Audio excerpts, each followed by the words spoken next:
초등학교 어느 교실에서 선생님이 아이들에게 장문 숙제를 내줬어요. 너희들 집에 있는 여러 생필품들 중에 너희가 되었으면 하고 싶은 게 무엇인지, 그리고 그렇게 생필품이 되고 싶은 이유는 무엇인지 적어오라는 거예요. 그때 어떤 아이가 거기에다가 뭐라고 적었냐면 텔레비전, 나는 텔레비전이 되고 싶어요 라고 적었어요. 그리고 이어서 그 이유가 무엇인지를 그 밑에다 쭉 적어놨습니다. 아이가 적은 내용이 이렇습니다. 부모님이 좀 더 자주 나를 보실 것이고 좀 더 주의 깊게 내 목소리에 귀를 기울여 주실 것이며 밖에 나가서 놀라거나 학원 가라거나 자러 가라거나 하지 않을 것이기 때문입니다.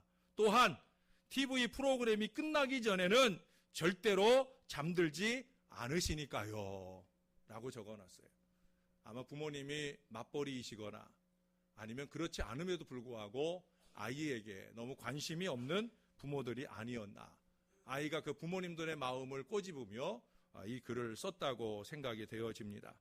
그러나 저는 이 글을 읽으면서 이것이 또한 우리 하나님의 우리를 향한 바람이 아닐까 하는 생각을 해보게 됩니다. 우리는 한 주간 TV 보는 양에 비해서 얼마나 하나님 앞에 있습니까? 여러분들이 한 주간 TV를 보는 시간과 하나님 앞에 나와 예배하는 시간을 비교해 볼 때 어느 것이 더 많으냐 하는 거예요. 사업이다 뭐다 해서 바쁜 핑계로 열심히 다가가지 못한 하나님 앞자리보다는 TV나 또는 여타의 유흥적 관심에 우리의 마음과 시간을 더 많이 소비하고 있지는 않으냐 하는 거예요. 이런 분들은 자기 마음에 그리스도가 없는 사람은 절대로 그것을 성탄목 아래에서도 발견하지 못할 것이다 라고 로이드 존스 목사님이 말씀하셨는데, 이 로이 스미스의 말처럼 자기의 마음속에 그리스도가 없는 사람일 거예요. 아니, 크리스마스가 없는 사람일 거예요. 왜 그렇습니까? 크리스마스가 뭐라고 그랬어요? 누차 얘기했죠? 크라이스트 더하기 메스, 예배. 그리스도를 예배함, 그게 크리스마스예요. 근데 우리의 날마다의 삶이 예배적 삶이기보다는 너무 세속적이고 너무 육신적인 즐거움만 추구하는 삶이라고 하면 오늘 그리스도가 오셨지만 그리스도를 예배함이 없는, 크리스마스가 없는 그런 신앙 인생을 살고 있는 것이 아니냐 하는 거예요.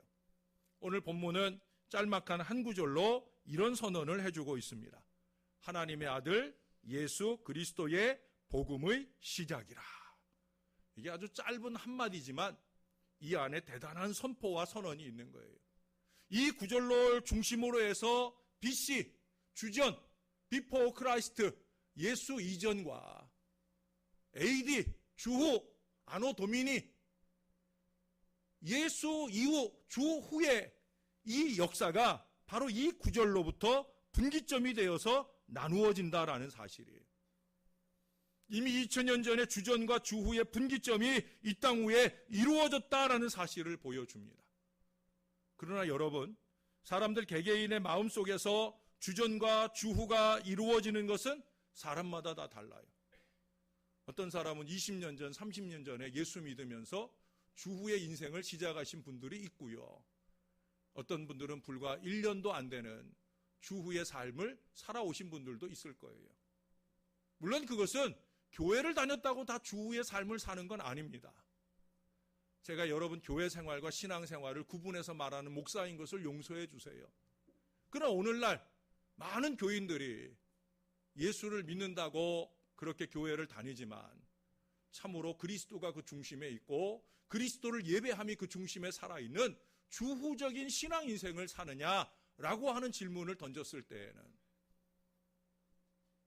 나는 아직도 주전인 것 같아요 라고 말할 수 없는 현실을 만나게 되어진다는 거예요. 분명 우리는 서기력을 사용하고 있어요.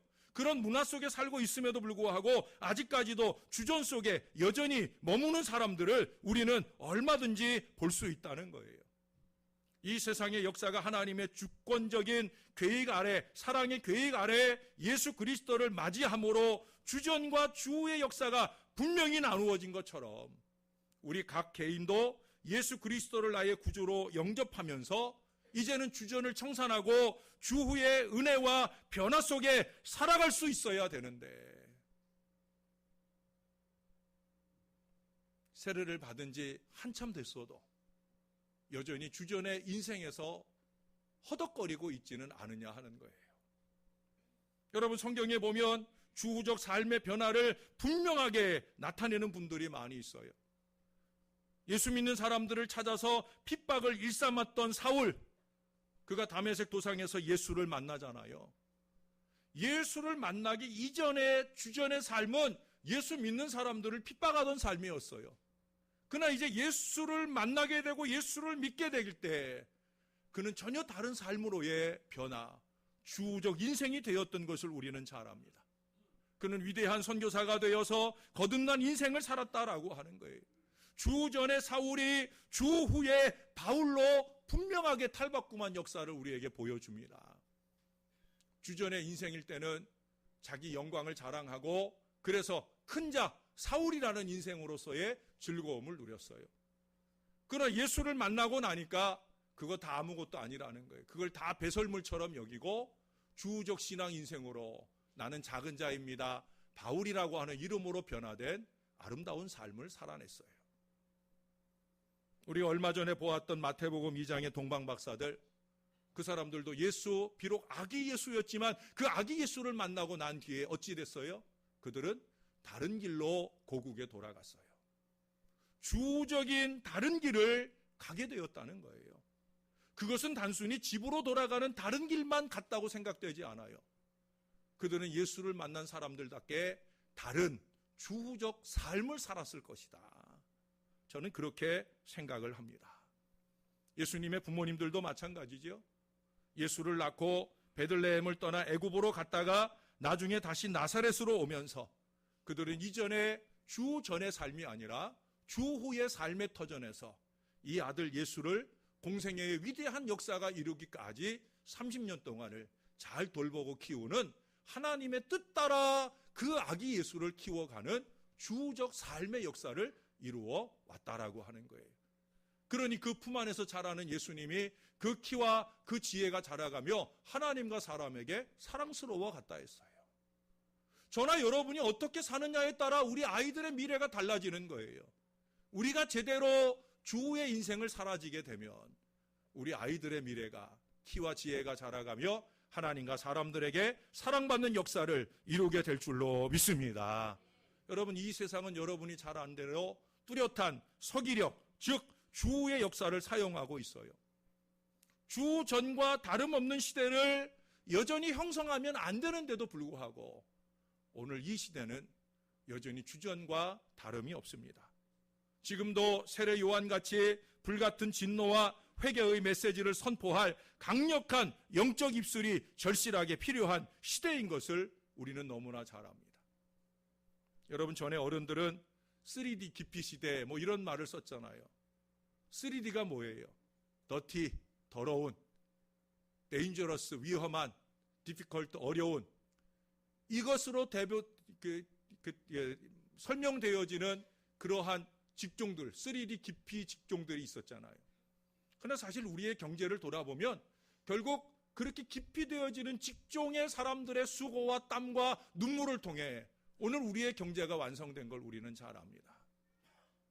교회에도 3D 직종이 있잖아요. 3D 사역이 있어요. 교회의 제일 큰 3D 사역은 보통 교사. 그러니까 지원율이 없잖아요. 예? 제일 힘든 사역이에요. 보이지 않는 곳에서 어두운 자리에서 아이들의 투정 다 받아줘가면서 때로는 아이들에게 주머니 털려가면서 어렵고 힘든 사역을 하는 자리예요. 그러니까 그 사역을 즐겨하지 않는 그런 오늘 교회의 풍조가 되고 있어요. 그 자리에서 헌신하는 우리 교사들을 여러분들이 더 많이 격려하고 축복해야 되는 이유가 여기 있고, 할 수만 있으면 여러분들의 마음이 뜨겁게 감동되는 대로 교사의 헌신에서 세상이 기피하고 교회가 기피하는 그 일들을 통해 하나님의 역사가 펼쳐지는데 쓰임받는 사람들이 되어야 되는 거예요. 또 다른 교회의 3D 사역이 있죠. 뭔 것 같아요? 지금도 6층 식당에서 밥 준비하시는 식당 사역이 저는 3D 사역이 아닐까. 어려운 자리, 힘든 자리, 또 막 구정물이 튀고 옷을 버리게 될 수도 있는 더러운 자리, 아침 일찍 일부 예배 나와서 오후 늦게까지 섬겨야 되는 자리, 다른 사람들은 박수를 받을 순간에 그분들은 아무도 한번 격려해 주지 못하는 자리에서 애쓰는 자리, 주일에만 아니라 평상시에도 평일날도 많이 골면하고 고민하고 땀 흘리고 수고하는 바로 그런 분들, 3D 사역이죠. 또 청소하는 분들도 마찬가지예요. 월요일날 아침 일찍부터 시간을 내서 거의 하루 종일이다시피 교회 1층부터 쭉 다 청소하고 정리하고, 어제도 여러분 예배 끝나고 다 집에 가기 바쁘셨잖아요. 그래도 예배 끝나고 다 돌아간 자리 남아가지고 여기 강대상부터 해서 다 청소하고 정리하고 목사보다 더 늦게 집에 가시는 여종들도 있었어요. 3D 사역이죠. 그러나 그 사역을 힘들다 하지 않고 기쁨으로 감당하는 그분들을 통해 교회가 빛나게 되는 줄로 믿습니다. 다시 한번 이 자리를 빌어 이 모든 분들에게 깊은 감사의 마음을 드립니다. 여러분, 그런데 세상을 여전한 주전의 세계에 머물게 하는 OD도 있어요. 이 OD가 뭐냐? 첫째, 다우트, 의심이에요. 의심. 두 번째, 디스트랙션, 무관심입니다. 세 번째, 디스어포인먼트, 실망감. 네 번째, 디스커리지먼트, 좌절. 다섯 번째, 데포메이션, 비방이라고 하는 이 5가지 D. 이 D로 시작되는 5가지. 여러분들은 한번 진단해 보십시오. 나에게 의심은 없는가? 나에게 무관심은 없는가? 나에게 실망은 없는가? 나에게 좌절은 없는가? 나에게 비방은 없는가? 이것이 있다고 하는 것은 나는 여전히 주전적 삶을 진단해 볼 수 있다는 거예요. 여러분, 이 주전의 삶을 사는 사람이 여전히 있는 한 주후의 삶을 촉구하는 딱딱한 복음적인 메시지는 계속해서 선포될 수밖에 없는 거예요. 사실 어떤 목사가 그런 메시지를 선포하고 싶겠어요? 교인들 듣기에 좋은 소리, 가슴에 뿌듯한 소리, 희망과 기쁨을 가지고 갈 수 있는 소리, 그런 소리를 선포하고 싶죠. 그러나 그 대상이 주적 신앙 인생을 살고 있는 사람일 경우에는 얼마든지 그런 메시지를 통해 행복함을 가지고 가야 할 것입니다. 그러나 여전히 주전적인 삶의 자리에 있다고 하면 목회자는 어쩔 수 없이 세례 요한의 사역을 감당할 수밖에 없는 거예요. 때가 찼고 하나님 나라가 가까웠으니 회개하고 복음을 믿어야 됩니다. 독사의 자식들아, 장차 올 진노를 피하겠느냐? 회개에 합당한 열매를 맺어라. 주전의 삶을 청산하고 주의 거룩한 인생을 좀 살아보아라. 사랑하는 여러분, 우리가 더 이상은 이런 메시지를 들을 인생이 되어서는 안 된다는 거예요. 그런 점에서 저와 여러분들에게 끊임없이 주전적 인생을 살게 하는 이 5가지 D를 청산하는 작업들이 필요하다는 거예요. 다우트, 의심입니다. 가정적으로도 요즘에 의처증, 의부족 환자들이 점점 늘어난다고 그러죠. 부부간에만 서로 못 믿고 의심하는 게 아니라 부모와 자녀 간에도 서로 의심하고 그 의심이 병이 되어서 가정불화가 일어나는 경우들이 얼마든지 있어요. 신앙 안에서도 안타깝게 끊임없는 의문을 제기하고 교인이 목사를 못 믿고 목사 역시도 교인을 못 믿는 공동체들이 많아서 교회들이 신음하고 있어요. 저는 개인적으로 목사로서 이 일이 가장 슬픈 일이 아닌가 하는 생각을 해봅니다. 두 번째는 무관심입니다. 꽂아놓은 보리자루 모양 썩은 동태눈깔 신앙에 머물러 있는 그런 분들이 있어요. 설교에 무관심하고 교회의 크고 작은 헌신의 사역에 무관심하고 주적인 삶에 무관심한 채로 살아가는 분들이 있다는 거예요. 세 번째, 실망입니다. 실망한 이유가 있어서 실망하는 것이 아니라 실망의 건덕지를 찾아내서 실망하는 사람들을 봅니다. 참 실망 에너지가 대단하지 않은가 하는 그런 생각을 해요. 우리 안에서는 실망의 에너지가 아니라 희망의 에너지가 용솟음쳐야 그게 주적 인생이 아니겠습니까? 네 번째는 좌절입니다. 좌절이라고 하는 건 믿음 없음의 표시입니다. 좌절하는 분들은 꾸준함이 없어요. 쉽게 포기를 잘합니다. 불성실로 이어집니다. 무엇인가 같이 해볼 마음이 없어집니다. 마지막 5번째, 비방입니다. 예수 이야기로 가득해야 할 이 입술이 사람 이야기로 넘쳐나요. 그 사람 이야기가 칭찬과 격려가 아니라 안타깝게도 매사 부정적인 헐뜯음으로 넘쳐나는 걸 보게 됩니다. 나의 입술이 누군가를 향해 부정적인 헐뜯음으로 넘쳐날 때 우리는 주님의 손에 있는 주의 백성들이 아니라는 사실이에요.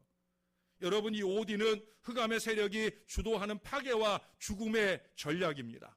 예수님 이전이나 예수님 당시나 예수님 이후 오늘에까지 사단은 이 오디 전략을 통해서 세상의 주후 세계로의 회복을 적극적으로 방해하고 막고 있어요. 어쩌면 지금 여러분들 안에서 문제는 이 예수님을 영접하고 주후의 체험 속에 살기를 원하는 우리들에게까지도 사단은 이 오디 전략으로 쉴 새 없이 공격을 해오고 있다는 사실이에요. 여러분, 이 오디는 개인뿐 아니라 그 파괴된 개인을 통해 집단까지 혼란에 빠뜨리는 그런 결과를 초래한다는 사실을 알아야 돼요. 근데 이것이 가져다주는 더 큰 문제가 있어요. 예레미야 5장 25절에 보면은 거기 허물과 죄를 얘기합니다. 전에도 한번 설명을 드렸지만 구약에는 허물과 죄라고 하는 말이 늘 같이 붙어서 나와요. 죄와 허물 또는 허물과 죄. 제가 전에 설명드렸죠. 구약에 613가지의 율법이 있는데 장로의 유전이 있는데 그것이 하라로 끝나는 말이 있고 하지 말라라고 끝나는 말이 있어요. 하라라고 했는데 하지 않는 것이 허물이에요. 하지 말라 했는데 하는 것이 죄예요. 이거 제가 바꿔서 얘기했을 수도 있겠는데 어떻든지 간에 하라거나 하지 말라거나 그 하나님의 말씀을 어기는 것이 죄가 되고 허물이 되는 거예요. 근데 여러분, 예레미야 5장 25절에 보면 그런 말씀해요. 우리 허물은 하나님 경외의 일, 다시 말해 하나님을 예배하는 일을 거부하게 만든다는 거예요. 반대로 얘기하면 우리가 예배 생활이 줄어진다라고 하는 건 뭐예요? 내 안에 허물이 넘쳐나고 있다는 거예요. 역으로 여러분 진단해야 되는 거예요. 또 예배의 자리는 있지만 영과 진리로 예배하지 못한다고 하면 내 안에 허물이 가득 채워져 있는 거예요. 그 다음에 이어지는 말씀은 이런 얘기도 합니다. 우리의 죄는 우리에게 오는 좋은 것을 막는다. 우리에게 오는 좋은 것이 뭐예요? 성탄절에 우리에게 오는 좋은 것, 평화일 수 있겠죠? 하나님의 기쁨일 수 있겠죠? 우리의 미래적인 축복일 수 있어요.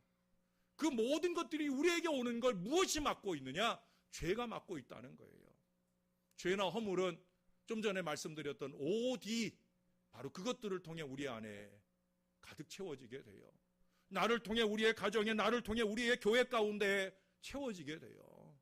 그러니 우리가 정신을 차리고 이와 같은 오디로 오염되어져서 죄와 허물로 얼룩져서 그래서 하나님 앞에 예배하는 일도 막히고 하나님께로부터 오는 축복도 막혀버리는 어리석은 인생이 되어서는 안 된다라고 하는 거예요. 여러분, 우리는 성탄절을 맞이해서 제대로 된 주우적 삶으로 회복해야 될 줄로 믿습니다.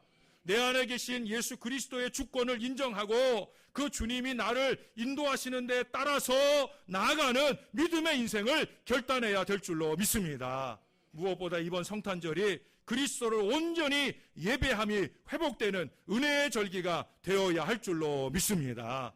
성탄절이 주일이다. 보통 성탄절이 주일이 아니면 성탄절날 주님 앞에 예배하는 그 마음들이 소홀해지는 경우를 많이 봅니다. 그런 면에서는 목사는 성탄절이 좀 분부하고 주일인 것이 분주하고 바쁘긴 해도 저는 속으로 그래요. 얼마나 다행인지 몰라. 그래도 그나마 주일이니까 이 성탄절에 와서 하나님 앞에 예배하지 않겠는가.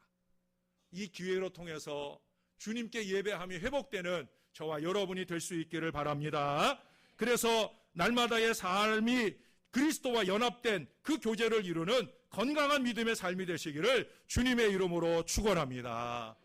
여러분, 예수님 오시고 2000년이 지났는데도 변함없는 이 세대를 향해 세례 요한과 같이 회개를 선포하고 하나님께로 돌아오기를 촉구하는 용기 있는 그리스도인, 오늘 주님은 이 시대를 향해 그런 그리스도인을 원하고 계셔요. 너희들 잘못 살고 있는 거야. 너희 잘못 말하고 있는 거야. 오디의 어느 한 부분으로 얼룩져서 잘못 행하고 있는 교인들이 있으면 잘못 행하고 있는 세상 사람들이 있으면 그들을 향하여 그리스도의 이 참된 복음을 전하고 주적 신앙 인생을 권면할 수 있는 믿음의 자리가 저와 여러분의 자리가 되기를 주님의 이름으로 축원합니다. 그래서 주의 길을 가로막는 관습, 인습, 부조리에 대해서 맞서 싸울 수 있어야 하고 천박한 소비 문화로 오염될 수 있는 이 크리스마스의 순수를 지켜나가야 하며 무엇보다 복음의 순수성을 수호해서 예수로만 구원받을 수 있는 이 믿음의 길을 담대하게 증거할 수 있어야 할 것입니다. 여러분 아시는 대로 헬라어에서 시간을 가리키는 단어는 두 가지라고 그래요. 하나는 크로노스라고 하는 단어가 있어요. 크로노스가 뭐예요? 보편적인 시간이에요. 여기에 있는 어느 누구라도 예수를 믿거나 예수를 안 믿거나 누구나 가지고 누리는 시간, 하루 24시간 똑같이 주어지는 그런 시간을 가리켜 크로노스라고 합니다. 누구나 다 그 크로노스 안에 살고 있습니다. 그러나 그것과 반대로 카이로스라고 하는 시간이 있어요. 카이로스는 어떤 시간이냐? 쉽게 얘기하면 한마디로 얘기하면 사명의 시간이에요. 하나님이 특별히 나를 향해 부여하신 시간. 내가 예수 그리스도를 믿음으로부터 그분의 은혜 안에서 나에게만 주어지는 사명의 또는 성화를 위해 노력하는 그런 시간. 바로 그것이 카이로스예요. 예수 믿는 저와 여러분들은 이 시간을 넓혀가며 살아야 돼요. 주전적 신앙 인생일 때는 이 시간이 단 1분도 없었어요. 그러나 주후적 신앙 인생이 되었을 때는 한 번에 예배를 드리던 사람이 1시간에서 이제는 2시간, 4시간, 8시간으로 그렇게 카이로스의 시간이 넓어져 가는 사람이 바로 주후적 신앙 인생을 사는 사람이에요. 여러분 사도행전을 보세요. 그 초기교회 사도행전 교인들을 보면 그들은 카이로스의 시간을 가득 채우며 살아갑니다. 교회 왔을 때나 집에 있을 때나 그들은 서로 교제하고 떡을 나누며 말씀의 가르침을 주고받으며 기도하기를 전도하기를 전혀 힘쓰는 그야말로 카이로스로 가득한 신앙 여정을 산 것을 보게 됩니다. 그래서 교회들은 목회자들은 그런 얘기를 합니다. 사도행전적 교회가 되어야 합니다. 그게 다른 거 아니에요. 교회가 그것을 이룰 수 있는 게 아니에요. 성도들 한 사람 한 사람이 자기들의 삶 속에서 크로노스의 삶에 멈춰있던 삶이 아니라 이제 카이로스의 범위를 넓혀가는 이 사도행전적 신앙의 삶을 여러분들이 살아낼 수 있다고 하면 우리 신월제일교회는 카이로스적인 또는 사도행전적인 은혜로운 교회가 될 것이고 우리가 이런 주우적 삶을 통해서 하나님으로부터 우리에게 예비된 놀라운 기쁨도 은혜도 축복도 평화도 넘치게 될 줄로 믿습니다. 그렇게 열심 있게 살아내는 오늘 이후에 저와 여러분의 삶이 되시기를 예수님의 이름으로 간절히 축원합니다. 기도하겠습니다. 하나님 감사합니다. 오늘도 말씀 앞에 섰다 갑니다. 말씀이 육신이 되어 말씀대로 이 땅 가운데 오신 우리 예수님을 축복하고 축하하는 날이기에 그 주님의 말씀을 각별한 마음으로 받는 저희들이 되게 하시고 이제는 주전의 인생의 삶을 청산하고 주적 신앙 인생, 카이로스의 범위를 넓혀가는 신앙 인생으로 그렇게 주 안에 살아가는 저와 이 모든 자녀들이 되게 하여 주시옵소서. 감사합니다. 예수님 이름으로 기도합니다. 아멘.